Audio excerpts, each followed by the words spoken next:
agenda nk'abagesera. Uyu mugani mu kinyarwanda bawuca iyo babonye umuntu avuye mu bo bari kumwe akanyonyomba adasezeye. Nibwo bavuga ngo agenda nk'abagesera.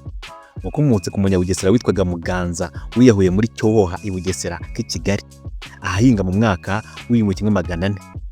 Umwami w'u Rwanda Cyilima Rugwe amaze gucyura umugore wa Nsoro Ihembe witwaga Nyanguge nyina wa Kigeli Mukobanya.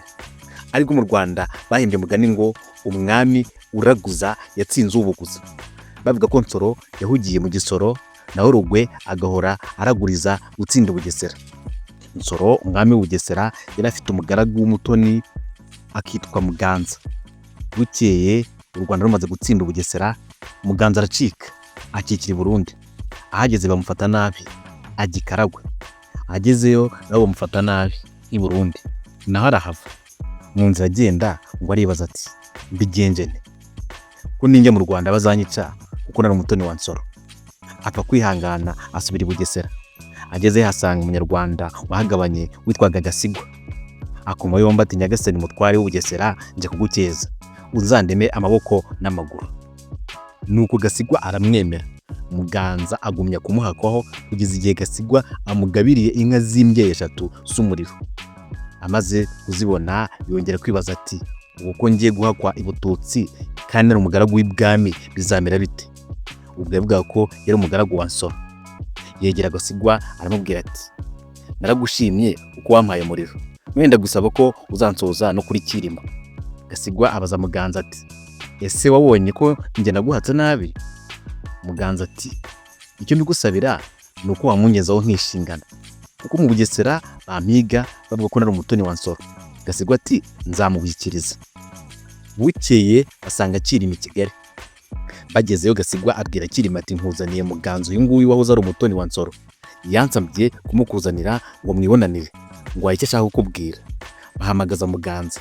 Gasigwa aramusohoza ati nguyu Muganza wansabye ko nzamukugezaho ukamushingana mu Bugesera uko bamwanga bamubara ko yari umutoni wa Nsoro. Rugwe yumvise ko Muganza yari umutoni wa Nsoro biramushimisha, kuko namuhaka akamutonesha azayamuyoborera Ubugesera. Yari azi neza imico yabwo. Cyilima abwira Gasigwa ati taha nawe Muganza we turagumanye. Gasigwa arataha asubira mu ngabo ze z'i Bugesera. Muganza asigara i Kigali kwa Cyilima Rugwe. Arahakwa ubuhake buranoga. Rugwe aramutonesha cyane kugira ngo azamuyoborere Ubugesera. Haciyeho iminsi Cyilima atumisa Gasigwa ngo aze kumwitaba. Gasigwa araza n'i Kigali. Rugwe ati shakira inkijana n'imisozi ubintere Muganza. Gasigwa ati nibyo gupfa ubusa ariko nzajya kubimuha nta kibazo.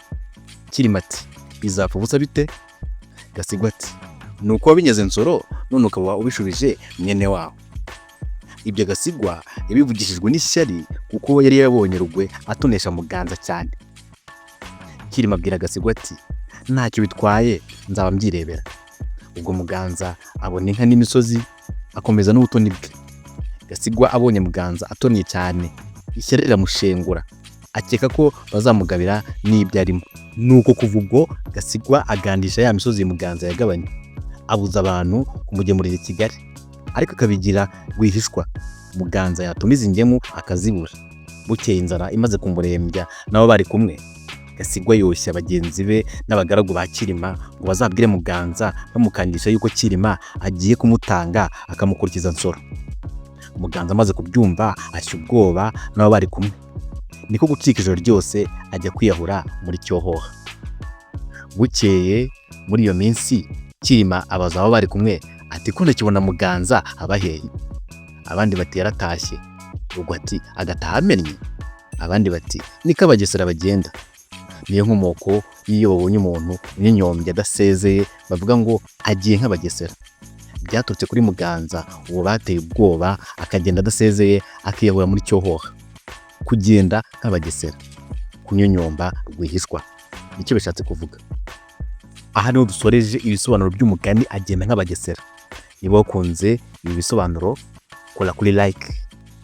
Niba kandi hari icyo byagufashije kora share ubisangize inshuti zawe.